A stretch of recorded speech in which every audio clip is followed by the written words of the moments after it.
Roorkee Congress prepaid बिजली के metres का विरोध क्यों नहीं कर रही? पुल को बनाने की आवाज क्यों नहीं उठा रही?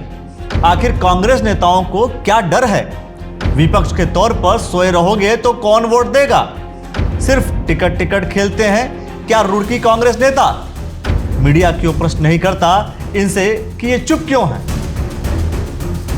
भाई बहुत दिन हो गए इस बात पे चर्चा किए हुए कि आखिर वो नेता लोग कहाँ हैं जो चुनाव लड़ रहे थे और तरह तरह की बयानबाजी कर रहे थे। लेकिन उस बयानबाजी के बीच में एक स्टेटमेंट आया, वो स्टेटमेंट जरा सुन लीजिए आप। रुड़की कांग्रेस प्रीपेड बिजली के मीटर्स का विरोध क्यों नहीं कर रही?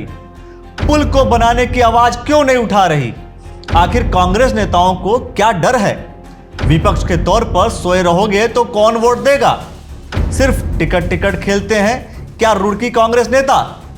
मीडिया क्यों प्रश्न नहीं करता इनसे कि ये चुप क्यों हैं? अरे आप सोच रहे होंगे कि ये सारे सवाल मेरे थे।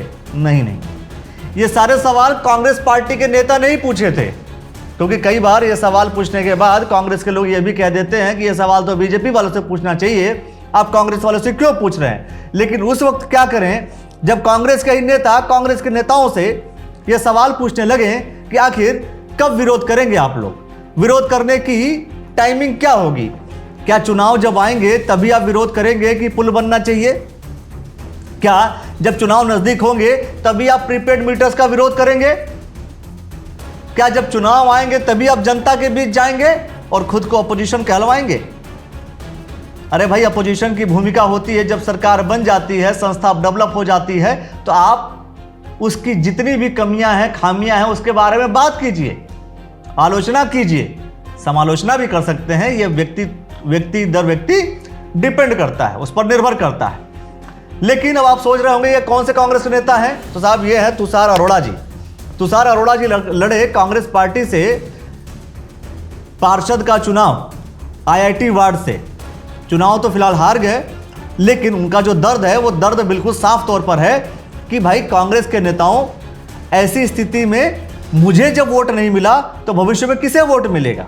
और आखिर ये कांग्रेस के नेता कब निकल करके धरना प्रदर्शन करेंगे जब जनता की समस्याएं ऑलरेडी सर पर हैं? भाई अभी तक मैंने फिर से कहा कि आखिर पुल को बनाने की आवाज क्यों नहीं उठा रही है कांग्रेस? या इंतजार कर रही है कि टिकट इनको हो जाएगा तो वो आवाज नहीं उठाएंगे और टिकट उनको हो जाएगा तो ये आवाज नहीं उठाएंगे? और प्रीपेड मीटर्स को लेकर के भी आवाज नहीं। सोचिए कि आखिर ऐसा होता क्यों है?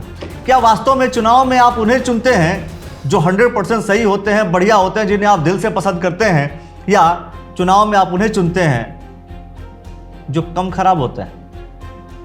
चुनाव में क्या आप सबसे बढ़िया कैंडिडेट को चुनते हैं या उसे चुनते हैं जो कम खराब होता है? वो कवायद, वो दौर कब शुरू होगा जब लोग सबसे बढ़िया कैंडिडेट को चुनेंगे, ना कि कम खराब व्यक्ति।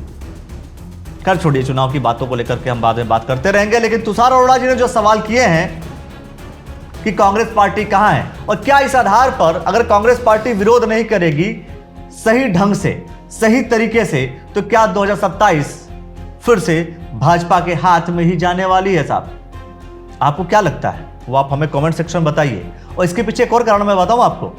लोग ये कह रहे हैं कि कांग्रेस के मुखिया लोग चेंज होने वाले हैं। मुखिया का मतलब जो प्रदेश अध्यक्ष हैं वो चेंज होने वाले हैं, रुड़की के जो अध्यक्ष हैं वो चेंज होंगे, हरिद्वार के चेंज होंगे, ऊपर वाले चेंज होंगे, सारे चेंज होने वाले हैं। तो सभी बदलाव के दौर में है, तो कहीं उस बदलाव के दौर में शांति से बैठ करके इंतजार तो नहीं कर रहे हैं कि जब बदलाव का दौर आ जाएगा तो उसके अनुसार हम बदलने की कोशिश करेंगे कि कौन सा नेता हमारा नेता बना, प्रदेश अध्यक्ष के नहीं बना, और कौन कौन प्रदेश अध्यक्ष बन सकता है। इसे लेकर के अगर आप कुछ जानते हैं तो कमेंट सेक्शन में प्रतिक्रिया दीजिए। लेकिन क्या तुषार अरोड़ा जी ने जो सवाल किए हैं कि अगर इसी आधार पर चलती रही कांग्रेस तो 2027 कहीं 2032 में न बदल जाए? खैर, बहुत सारे विषयों को लेकर के हम बात करते रहेंगे और आप देखते रहिएगा द न्यूज़ वाला नेटवर्क। बहुत बहुत शुक्रिया, बहुत बहुत धन्यवाद।